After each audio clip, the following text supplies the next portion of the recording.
Hi, எல்லோருக்கும் வணக்கம். Welcome to உங்கள் நான் கமல் ஹாசன். ஸோ இந்த வீடியோவில் நம்ம கமல் சார் பற்றின ஒரு புதிய தகவல் தான் வந்து டிஸ்கஸ் பண்ண போகிறோம். ஸோ வீடியோக்குள்ளே போகிறதுக்கு முன்னாடி நம்ம சேனலுக்கு நீங்கள் புதுசாக இருந்தீங்க அப்படின்னா கண்டிப்பாக சப்ஸ்கிரைப் பண்ணிக்கோங்க. வீடியோ மறக்காமல் ஒரு லைக் தட்டிட்டு போயிருங்க. இப்போ நம்ம வீடியோக்குள்ளே போகலாம்.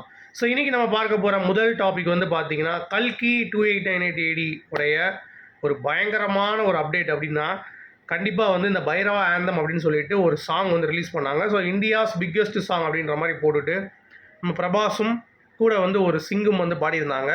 ஸோ அதனுடைய வேர்ஷன் வந்து பார்த்தீங்கன்னா நேற்று நைட் 8 மணிக்கு வரும்னாங்க, இன்னைக்கு காலைல 11 மணிக்கு வரும்னாங்க. ஸோ டிலே ஆகிட்டே போயிட்டு இருந்துச்சு. ஒரு கட்டத்துக்கு மேலே இந்த படத்தில் நடித்த அமிதாப் பச்சன் அவர்களே ட்வீட் போட்டார், ஏப்பா பேஷண்ட்லி ஐ ஆம் வெயிட்டிங் பா அப்படின்ற மாதிரி. உடனே அந்த டேரக்டர் வந்து பார்த்தீங்கன்னா தேங்க்யூ சார் வெயிட் பண்ணதுக்கு, பிகாஸ் டிலே வந்து கண்டிப்பாக நடக்கும். அது மட்டும் இல்லாமல் நம்ம படம் பண்ணுறவங்க வந்து பயங்கரமாக ஒர்க் பண்ணிகிட்டு இருக்காங்க. ஸோ அதை நீங்கள் புரிந்து கொண்டு நீங்கள் வெயிட் பண்ணிகிட்டு இருக்கீங்க. அதே மாதிரி எல்லோரும் வெயிட் பண்ணுறவங்களுக்கு நன்றி அப்படின்னு போட்டிருக்காரு. டேய், ஒரு படம் எடுக்கிறீங்க, பிக்கெஸ்ட் பட்ஜெட் எடுக்கிறீங்க அப்படிங்கிறப்ப கரெக்டான அப்டேட் வந்து பார்த்தீங்கன்னா இவங்க கொடுக்குறதே கிடையாது. கல்கி டீம் நீங்கள் எடுத்துக்கிட்டிங்கன்னா இருந்தே ஒரு டேட் சொல்லிட்டாங்க, ஒரு டைம் சொல்லிட்டாங்க அப்படின்னா அந்த டைமில் அது வரவே வராது, தள்ளி தான் போயிருக்கு. இது வரைக்கும் கொடுத்த அப்டேட் அந்த ட்ரெய்லர் மட்டும்தான் கரெக்டான டைம் வந்து ரிலீஸ் ஆச்சு. இதுக்கு முன்னாடி கொடுத்த அப்டேட் எல்லாமே வந்து பார்த்தீங்கன்னா ஒரு நாள் தள்ளி, இல்லை ஒரு 5 மணி நேரம் தள்ளி, 6 நாள் தள்ளி இப்படி தான் வந்து ரிலீஸ் ஆயிருந்துச்சு.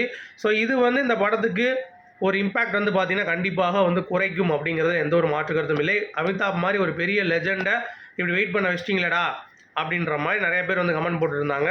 ஸோ டேரக்டர் வந்து அந்த இடத்துல கமுக்கமாக ஒரு ரிப்ளை பண்ணது அப்படிங்கிறது வந்து ஒரு பயங்கரமான ஒரு மொமெண்ட்டாக இருந்தது அப்படிங்கிறது தான். சரி, அது ஒரு பக்கம். இன்னொரு பக்கம் ஒரு ரூமர் என்ன அப்படின்னா, கமல் சார் நடித்து கல்கி சென்னையில் வந்து, அதாவது தமிழ்நாட்டில் வந்து வியாபாரம் ஆகலை.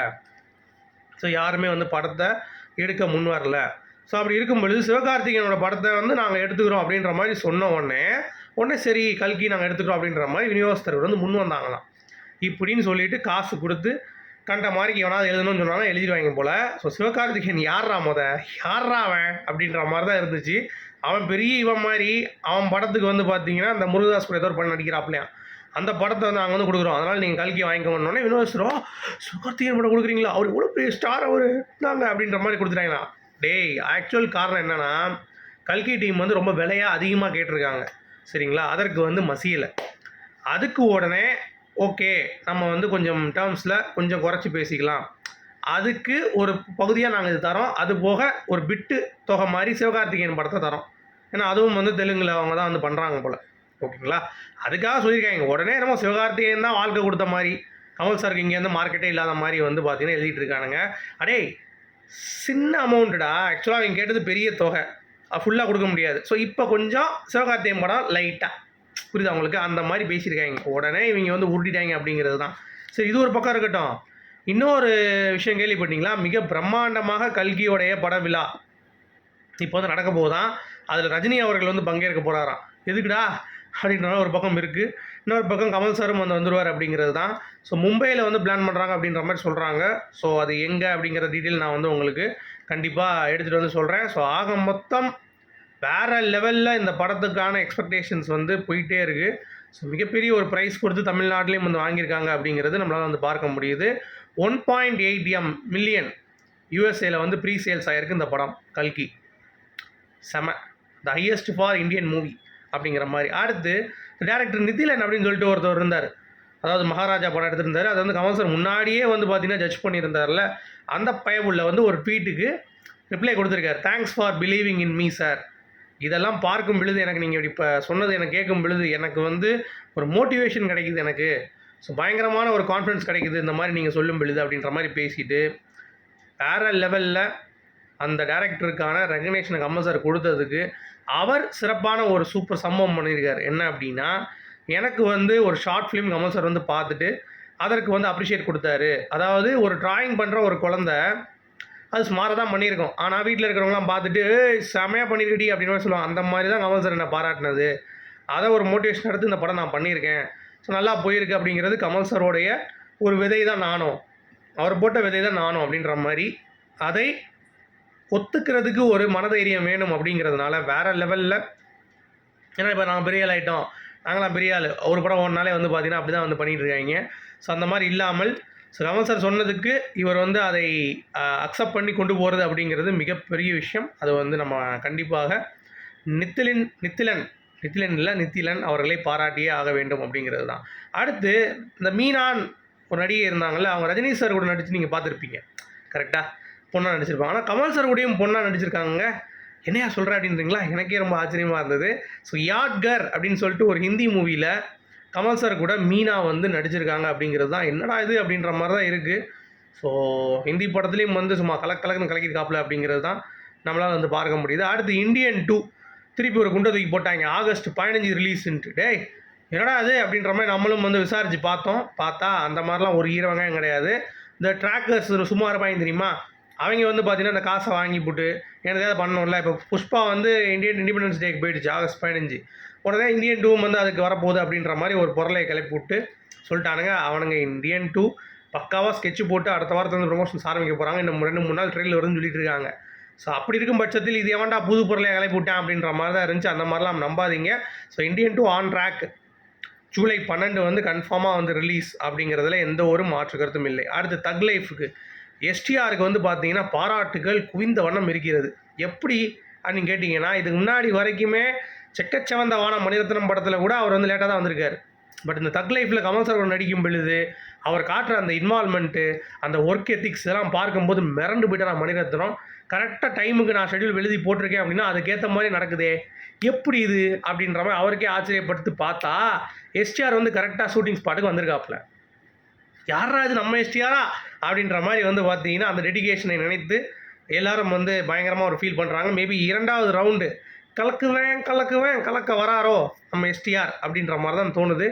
எல்லாம் கமல் சார் தானே அப்படிங்கிற மாதிரி சொல்கிறாங்க. ஸோ வெயிட் பண்ணி பார்ப்போம். அடுத்து பக்ரீத்துக்கு கமல் சார் வந்து பார்த்தீங்கன்னா பக்ரீத் கொண்டாட்டும் சகோதரர்களுக்கு கண்டிப்பாக என் அன்புடன் என்னுடைய வாழ்த்துக்கள் அப்படின்ற மாதிரி சூப்பராக வந்து ஒரு ட்வீட் போட்டிருக்காருங்க.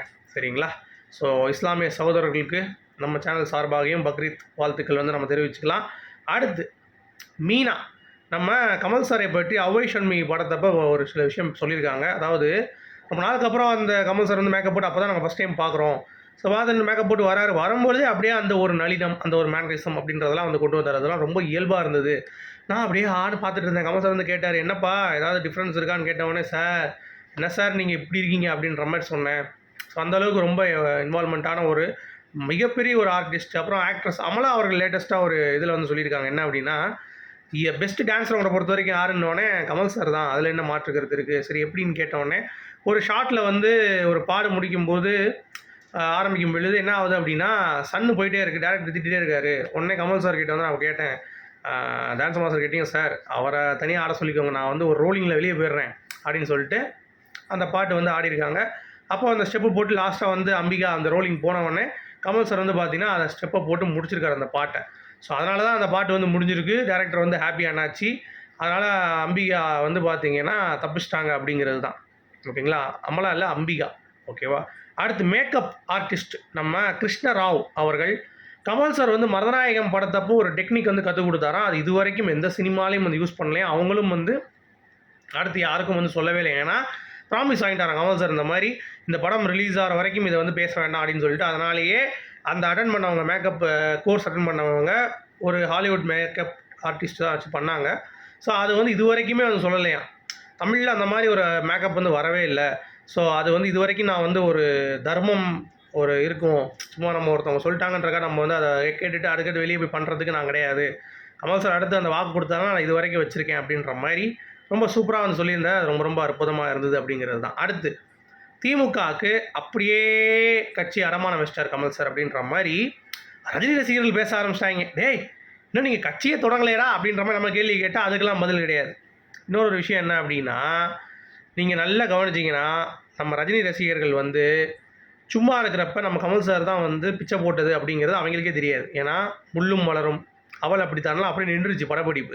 கமல் சார் பண உதவி கொடுத்து தான் பண்ணார். அடுத்து இளமை ஊஞ்சல் ஆடுகிறது, அலாவுதீன் அற்புத விளக்குலாம் வந்து பார்த்தீங்கன்னா அவருக்கு வந்து வாய்ப்பு கொடுத்தாரு. முதல்ல இனிஷியலாக யாருமே வந்து இல்லை.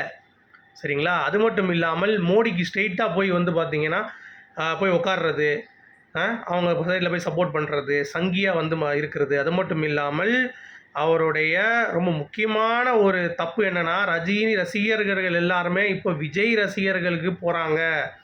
விஜய் ரசிகர்கள் போகிறாங்கன்னா, விஜய் கட்சி ஆரம்பிச்சிருக்காருல, அதுக்கு சேர்றதுக்கு ஓடுறாங்களாம். ஸோ பார்த்துக்கோங்க. அப்போ ரஜினி ரசிகர்களே ரஜினியை மதிக்காதப்ப நம்ம எதுக்குடா வந்து மதிக்கணும் அப்படின்ற மாதிரி தான் இருந்துச்சு. ஸோ மென்டலன்ஸ் அப்படி தான் இருப்பாங்க. ஏன்னா தலைவரே மென்டலாக இருக்கும்போது தொண்டர்கள் அப்படி இல்லைனா தான் ஆச்சரியம் அப்படிங்கிறது தான் வந்து பாயிண்ட். அதை நீங்கள் புரிந்து கொள்ள வேண்டும். அடுத்து இந்தியன் 2 கதரல்ஸ் பாட்டு தேட்டரில் போட ஆரம்பிச்சிட்டாங்க. ஸோ செலிப்ரேஷன்ஸ்லாம் வந்து பக்காவாக இருக்குது. ஒரு தேட்டரில் பார்த்து நானும் ஒரு வீடியோலாம் வந்து வைரல் ஆகிட்டு இருக்குது. பயங்கர ட்ரெண்டிங் வந்து கொண்டு போயிட்டு இருக்காங்க அப்படிங்கிறது தான்.